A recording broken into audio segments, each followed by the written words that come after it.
Vote హక్కును వినియోగించుకోవాలని ఎన్నికల సంఘం కోడై కూసిన నగరవాసులు మాత్రం పెడవి చెవిన పెట్టారు. ఎప్పటిలాగే పోలింగ్ డేట్ని హాలిడేలా తీసుకున్నారు.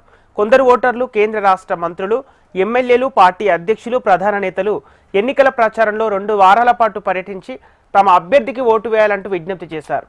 రోడ్ షోలు, మీటింగ్లు, పెద్ద ఎత్తున డబ్బులు పంపిణీ చేసినప్పటికీ ఓటర్లను పోలింగ్ కేంద్రానికి తీసుకురావడంలో మాత్రం విఫలమయ్యారు.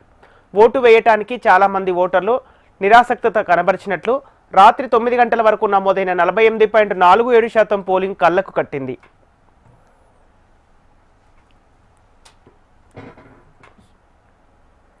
పార్టీలతో పాటు ఉన్నతాధికారులు కూడా పోలింగ్ శాతాన్ని పెంచుకోవడంలో చేతులెత్తేశారు. నిన్న జూబ్లీహిల్స్ ఉప ఎన్నికలతో పాటు దేశవ్యాప్తంగా 7 చోట్ల ఉప ఎన్నికలు జరిగితే జూబ్లీహిల్స్లోనే అత్యల్ప పోలింగ్ శాతం నమోదైంది. మారుమూల గ్రామాల్లో దాదాపు 80% పోలింగ్ నమోదు కాగా విశ్వనగరంగా ఎదుగుతున్న మహానగరంలో మాత్రం కేవలం 50% పోలింగ్ నమోదు అవటం చూస్తే ఓటర్ల ఆసక్తి ఏ తీరులో ఉందో కనబడుతుంది. నిరక్షరాస్యులు ఉన్న రూరల్ ఏరియాలతో పోలిస్తే అర్బన్ ఏరియాలు కనీస స్పృహలేనట్లుగా కనిపిస్తున్నాయి. మంత్రులు, ఎమ్మెల్యేలు, కేంద్ర మంత్రులు, పార్టీల అధ్యక్షులు ప్రచారంలో పాల్గొన్నారే తప్ప ఓటర్లను పోలింగ్ కేంద్రాలకు వచ్చి తమ ఓటు హక్కు వినియోగించుకోవాలని ఎక్కడ చెప్పిన దాఖలాలు లేదు. ఈసారి కనీసం 60% పోలింగ్ నమోదవుతుందని అంతా భావించారు. కానీ చివరకు 50% లోపు పోలింగ్తోనే సరిపెట్టుకోవాల్సి వచ్చింది. 2023 అసెంబ్లీ ఎన్నికల్లో 47.58% పోలింగ్ నమోదు కాగా ఈసారి దాదాపు 1% మాత్రమే పెరిగింది.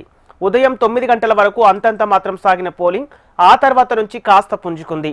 ప్రధాన పార్టీల కార్యకర్తలు ఓటర్లను ఇళ్లకు వెళ్లి పోలింగ్కు రావాలని కోరటం పలుచోట్ల కనిపించింది.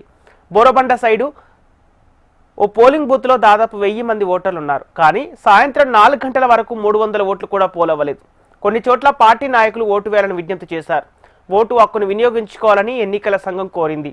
ఓటింగ్ శాతం పెంచడానికి మరో గంట సమయం అదనంగా పెంచారు. కొందరు ఉచిత ఆటోలను కూడా పెట్టారు.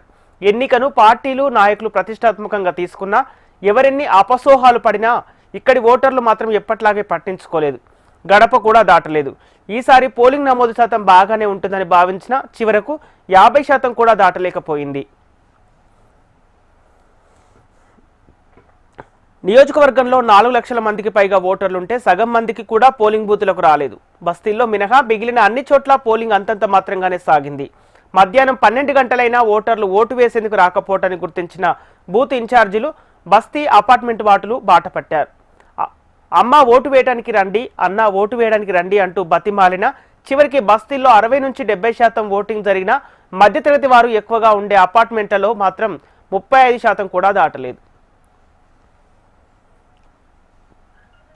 ఉప ఎన్నిక సందర్భంగా నియోజకవర్గంలోని ప్రభుత్వ, ప్రైవేట్ ఆఫీసులకు, విద్యా సంస్థలకు మాత్రమే సెలవిచ్చారు. కానీ ఇక్కడ నివసించే చాలా మంది ఉద్యోగులు నగరంలోని ఇతర ప్రాంతాల్లో పనిచేస్తున్నారు.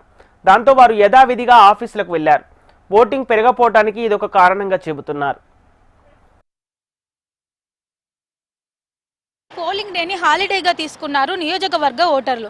ఎన్నిసార్లు తమ ఓటు హక్కును వినియోగించుకోవాలని ఎన్నికల సంఘం అవగాహన కార్యక్రమాలు చేపట్టినప్పటికీ అర్బన్ ఓటర్లో మాత్రం ఎటువంటి మార్పు రావడం లేదు.